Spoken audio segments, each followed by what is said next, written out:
Hey guys, Predzilla here. Welcome back to another video. In this video, I will be reviewing the S.H Figuarts Shin Ultraman figure.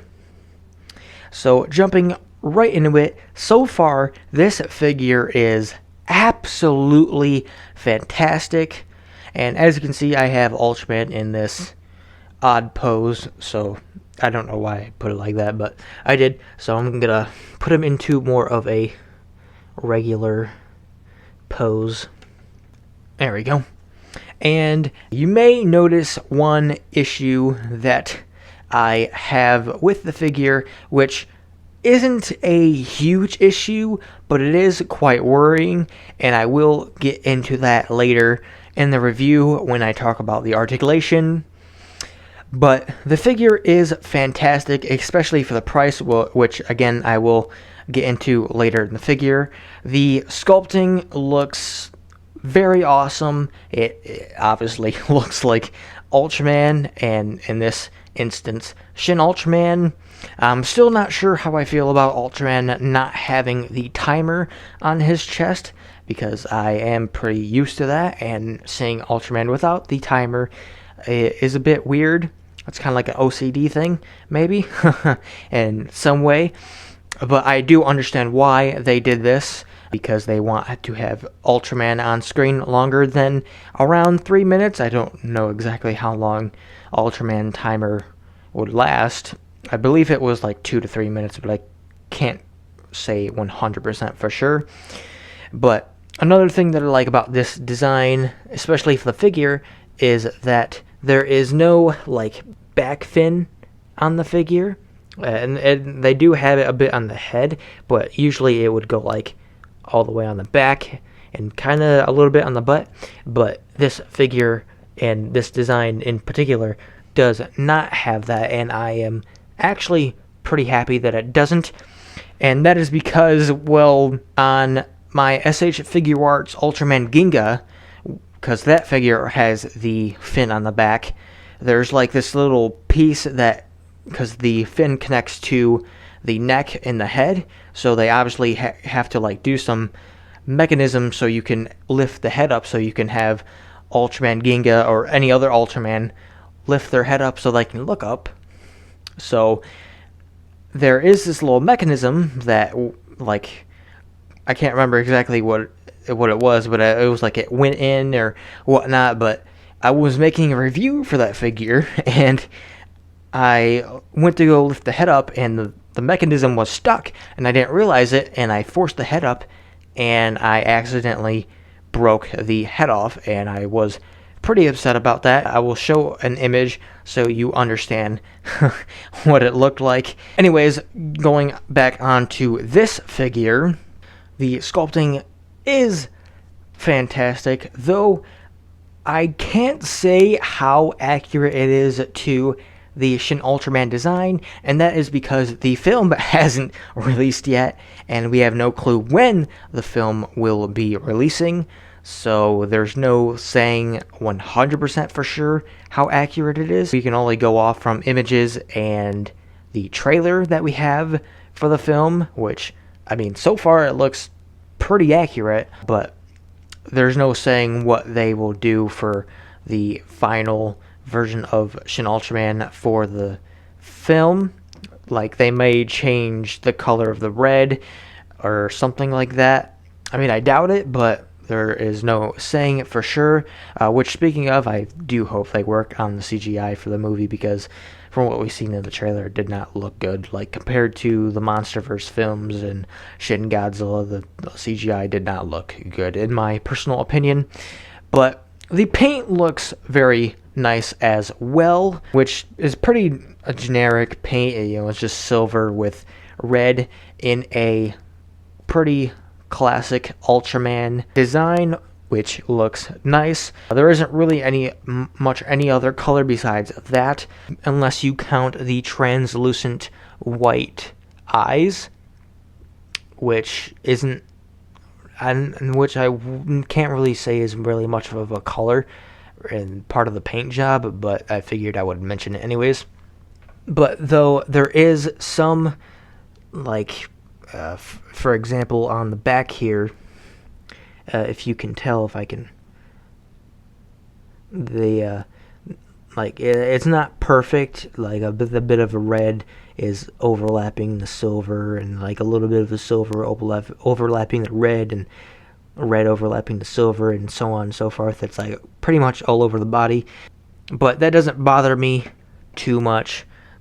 But next we are going to talk about the accessories, and surprisingly, this time around, the fisted hands are part of the accessories because they do not come on the figure. The relaxed hands come on the figure this time, but I mean, I'll give a quick little look at those.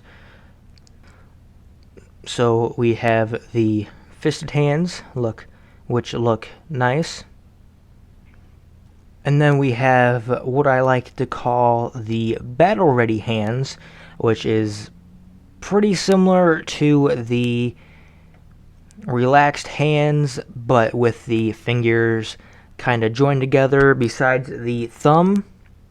And I imagine that these are for putting Ultraman in a battle ready pose. I mean, you could probably put them in some other poses with these hands, but I feel like that is the main purpose of these hands. But I could be wrong. I don't know 100% if that's the case. And then we have, of course, the Specium Ray Hands, which I tried my best to get the hands into a Specium Ray pose, which I don't think the figure can actually do quite perfectly, but I mean, it is what it is. Also, this hand seems to be a bit bent. I'm not entirely sure if it's supposed to be like that, but it doesn't really bother me too much, so it is what it is. Also, the hands are pretty easy to get on, but the joints are a bit small, so it is a bit difficult, but it's nothing that is like impossible, and it shouldn't take you like an hour to get the hands on. But those are the accessories. Nothing entirely exciting, but nonetheless, they are really nice to have, although it is pretty unfortunate that the figure does not come with a Specium Ray. But to be fair, I probably wouldn't really use the Specium Ray at all, besides maybe if I'm taking pictures of the figure. But like in stop motions, I would most likely not be using the Specium Ray and just using the effects that I have. But also, the figure also comes with this little like paper that tells you how to put the hands on, and all the other mumbo jumbo that figures usually come with, but that's not really important. But the articulation is where I think this figure mostly shines, and it's a S.H Figuarts figure, so it's obviously going to have some pretty fantastic articulation. The head itself can't really look up that much, and doesn't really look down that much either, without the neck having any support with that. But the head can also tilt side to side. But with the neck, you can get some support with looking down, and a little bit with looking up, but not really much, and also helps with going side to side, as well as turning, which the head can also do. The head can also turn, and the neck helps with turning as well, as it should, and you can also, make them go crazy. And then at the shoulders, you can make the arms go up like that, which is nice.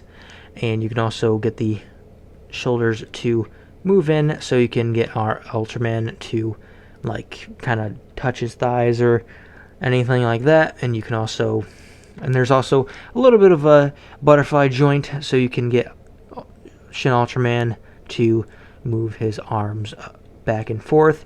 And then you can also twist his arms a little bit. I don't think they go full 360 around, but if they do, I'm not going to try it because I don't want to end up accidentally breaking it. But my problem that I have with this figure does involve the shoulder joint, this one in particular.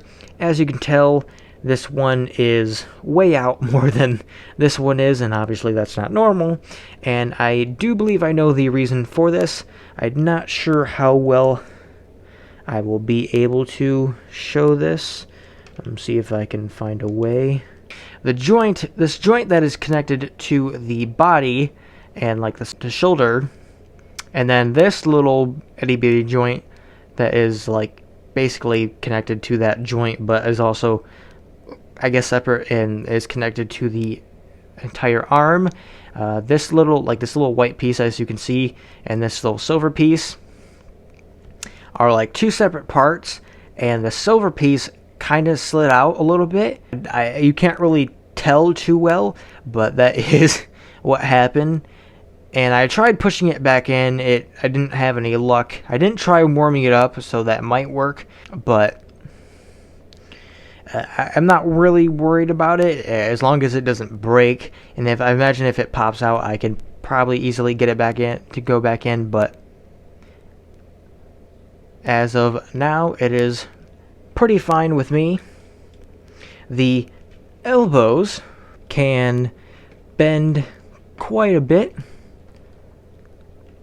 I'm not entirely sure what degrees that is, but I definitely know that it's bigger than 90 degrees. So I imagine it's probably like 160, or if you wanted to do it the other way, then it might be like 30 degrees. But you can get Shin Ultraman to do that. But the shoulders can also do a little bit of a twisting movement as well, I guess I should mention. And then the wrist can go up and down and twist like that, and a little bit of a side to side, which is nice. And then we have the chest piece, which helps with going side to side and also helps with looking up and looking down a little bit.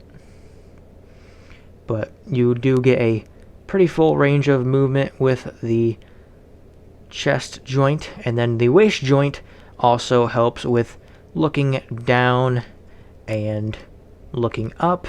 But with looking up, it does cause this little gap right here, so some might not like that. It doesn't really bother me too much, but it does look a bit odd. And then again, you can just get this to do a bunch of, roundabout movement with the figure. And then the upper leg joint near the crotch can do a little bit of a swivel, turning side to side. The leg itself can kick up about that far and go back a little bit, but not too far. And the leg can go out. The legs can go out about that far, but not full splits, which is fine. And then the knees, which do have like a double joint system here going on, which I had originally thought that it was only one joint because I did this and it only went 90 degrees, and then I seen that and I knew that it went a little bit farther than 90 degrees, which is nice. And then we have the foot, which can go down a little bit and up a little bit as well, and also has a little bit of ankle pivot.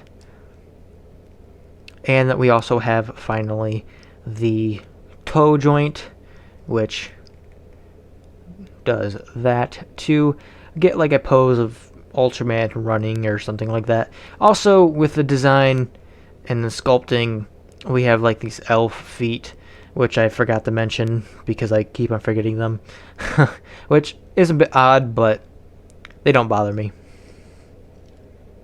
I'm not entirely sure if I missed anything with the articulation.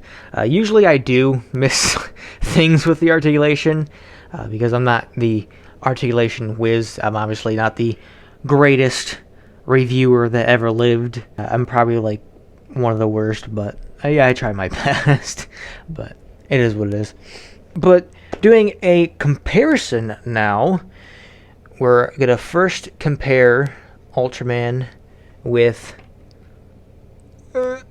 the king of the monsters, Godzilla, specifically the S.H Monster Arts Godzilla 2019, with the additional S.H Monster Arts Godzilla 2014 tail. And I was just making sure Ultraman was perfectly straight up, so we can get a accurate height measurement between the figures that I have to compare between the figures.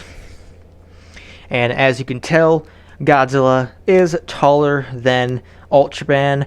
Not necessarily by much, but he obviously is taller than Ultraman, which I personally think is a reasonable height. Maybe Ultraman would be a bit taller, to be about like maybe around the same size of Godzilla, to make it more fair, because Shin Ultraman is pretty skinny, so... But maybe size doesn't matter, and Shin Ultraman is way more stronger than he looks, but hey, who knows? But next, we have, compared to the Guardian of the Universe, Gamera from Revoltech, and this is the Gamera 2 Attack of Legion Gamera, which I think is Gamera 1995. I don't know for sure. I don't know if Guardian of the Universe came out in 1991, Gamera 2 came out in 1995, and then Gamera 3 came out in 1999, or Guardian of the Universe came out in 1995, and this one came out like, I don't know, maybe 1997, and then 3 came out in 1999. But it's definitely somewhere around that time, but I mean, it's definitely for sure from Gamera to Attack of the Legion, or Attack of Legion. I don't know if it's the Legion or just Legion. Either way, as you can tell, Ultraman pretty much dwarfs Gamera here. Yeah, the Revoltech Gamera isn't very tall, and I wish I had the S.H Monster Arts Gamera, specifically the S.H Monster Arts Gamera 3 Revenge of Iris, aka Gamera 1999 figure, but I unfortunately do not have that. So this is the only Gamera I do have. And then we have the 8th Wonder of the World, King of Skull Island, Kong 2021, or S.H Monster Arts Kong 2021, which I'm not entirely sure how accurate this height difference is, because I'm sure if I were to pose Kong differently, Kong would be about the same height or maybe taller than Shin Ultraman, but in the pose that I can only get Kong in, which is this, get the axe out of the way so you can actually see. This is as good as I can get it, because my right leg on the Kong is a bit loose, so it won't really get any taller than that for my figure. But I think that size is pretty well. But lastly, we have is the S.H Figuarts Zeton, which, to be honest, I keep on forgetting I own. But who would I be if I didn't compare Shin Ultraman to Ultraman's greatest nemesis, Zeton, which still surprises me that this is the kaiju that killed Ultraman. But as you can see, the height is pretty fair, I would say. and you may or may not be seeing these two go up against each other in a future stop motion. Hint, hint. Whenever I decide to make that, because I'm slow. But that is gonna do it for this review. Well, the review. But now I'm gonna talk about if I would recommend this figure. I personally would 100% recommend this figure, especially for the price that I got it for, which is gonna be different from the price that others may get it for. I originally purchased the figure for $58, which I'd say is a reasonable price. But then, out of my absolute amazement, overall, I ended up actually paying $37 for this figure, which is the lowest I've had to pay for a figure like this. So that is absolutely insane. I have no clue why. Like, I just checked my Amazon gift card balance and somehow, for some reason, had like $20 in there, and then I was like, what? And I checked my transcript, and I seen it was from Ultraman, and I was a bit confused, and then I looked, and I was like, oh, I only have to pay $37 for the Ultraman, and I couldn't understand why, and then I checked out like the pre-order, and then, yeah, sure enough, I only have to pay $37, so I did alert other people that this was an opportunity, and I know I'm not the only one to be able to get this figure for $37, but yeah, I do kind of feel a bit special, to be honest. And it is nice considering that the figure did come out quite a bit ago. I don't know for sure what the US release was. I don't know if Amazon got the US release correct, or if it was similar to the S.H Monsters figures now, and Amazon released the figure like a few weeks or about a month after the US release. But I know it definitely released in Japan like about a month or two ago. So that is absolutely fantastic. I'm not entirely sure if anyone else is going to be able to get it for that price, because, well, for one, I don't even know if it's on Amazon anymore, because I seen it like sold out, and then it was never on Amazon for pre-order anymore. And so I don't know if it's now on Amazon, like just available for purchase, obviously, because it's already released, so it's not going to be on pre-order. But besides that, the only other place that I know that you can get it is Big Bad Toy Store, but I'm sure you can get it from some other website. But Big Bad Toy Store is the only one that I confirmatively, if that's even a word, know of that has the figure available for purchase. But yeah, I would totally recommend it. But it all depends on how you feel about the figure, if you want to get the figure or if you don't want to get the figure. I mean, overall, the choice is yours. I am just giving my opinion and my review and such on the figure. But now that is officially the end of the video. I hope you guys enjoyed my review of the S.H Figuarts Shin Ultraman, and I'll see you next time. Bye-bye.